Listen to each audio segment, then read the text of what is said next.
Logan County, West Virginia, population 36,000. This is hill country, and it's coal mining country. And for reasons that are not quite clear, well, my mom, she had it, and my oldest brother Norval's got it. It is also diabetes country. Arlen, my brother, Tammy, my sister, Emmeline, my sister, had it. Imogene, my sister's got it.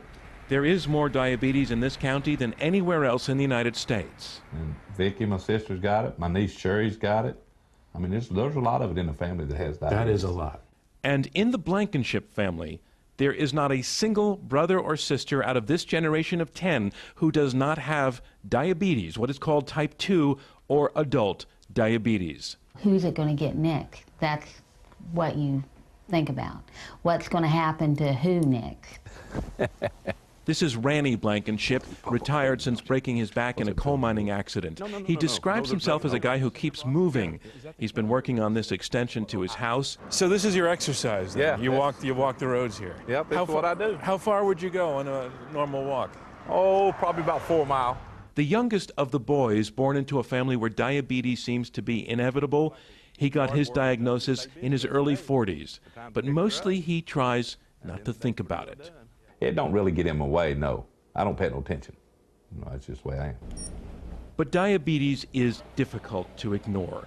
It happens when the pancreas cannot produce enough of a substance called insulin, the hormone that cells need to convert sugar into energy. In the absence of insulin, blood sugar levels, normally measured somewhere between 80 and 120, skyrocket. That can cause blackouts, comas, and even death. Right now it's 276. Look there, I'm 140. That's not bad.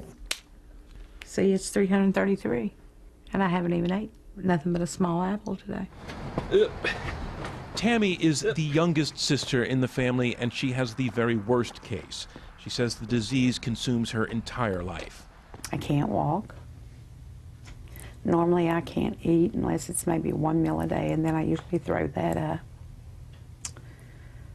I'm on 16 different medications. 16? Complications from her diabetes have caused vision problems, they have caused her kidneys to fail, and they have resulted in nerve damage, leading to gangrene forming and spreading in her right foot. People can step on my feet and I won't even know they've done it. They told me, the nurse told me Monday the foot would go. It might be all the way up to my knee. Diabetes is going down the wrong way, down a one-way street. Dan Hurley is the author of Diabetes Rising. A diabetic himself, 124, that's a good number. he set out to learn why West Virginia and the entire country has seen such an increase in type 2 diabetes over the past 30 years. Not only is it an epidemic, but epidemiologists I've spoken to refer to it as a pandemic. It is the leading cause of kidney failure, of non-traumatic amputation, blindness, nerve damage to your fingers. It's really a very, very serious disease. Like a roast beef and cheese, yeah, you know me, a Miracle Whip. Genetics, says Hurley, is a large part of the puzzle, but he also points to unhealthy eating. And Susie says that is the biggest challenge where her family lives. Do you want a sandwich? Yeah, You do? We don't have a lot of options here. In the Man area, we have Wendy's, Hardee's, Pizza. and pizza. It's ready for me to test it.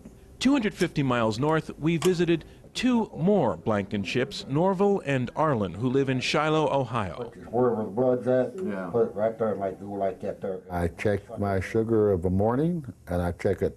A lot of times I'll take it around noon, then I'll take it of the evening. Norval rides an exercise bike several times a week, while his wife, Janice, tries to cook in a healthy way. Not that Norval is always pleased about that. Well, there's times I'll give him things that he doesn't really like.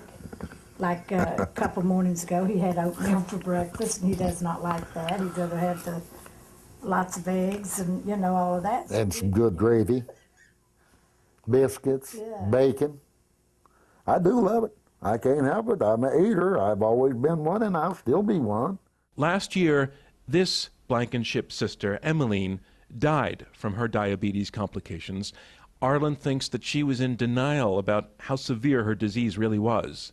She didn't take care of herself either. Well, she went blind and everything else. And got down, she couldn't even walk and stuff. He worries that his siblings in West Virginia may be doing the same thing. They just don't want to face the facts that it is going to happen to them, and they just let it go. It's too late. Diabetes doesn't hurt. Someone once said to me, if only diabetes hurt, I would take it more seriously. What you don't realize is that this high blood sugar level is wreaking havoc all through your body. Perhaps that's why Ranny, right now anyway, can get away with avoiding thinking too much about his diabetes.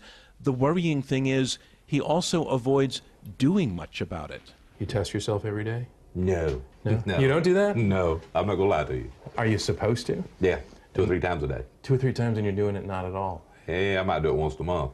It's part of what makes diabetes so difficult to manage, the constant monitoring, the constant diet control. It is life-prolonging, but for some, it's too much to keep up with.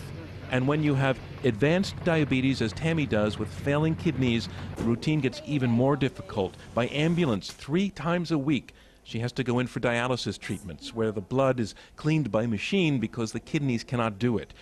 Hi, Tammy, your treatment's on. Life-saving, yes, but Tammy says it's no kind of life that anyone would want. Just control your diabetes as best as possible, because you don't want to be in this shape. When we met, she told me there's only one thing that keeps her going, and then she went to a picture in her wallet. He's 9 months old. So you want to stay around for him? Yes. What if there were no grandson? I would have done gave up. You would have given up? You would rather die than... Than to go through what I'm going through. So she has that, a snapshot, and a hope that when it comes to diabetes, his generation will get a better throw of the dice than did these brothers and sisters of the Blankenship family. I'm John Donvan for Nightline in Logan County, West Virginia.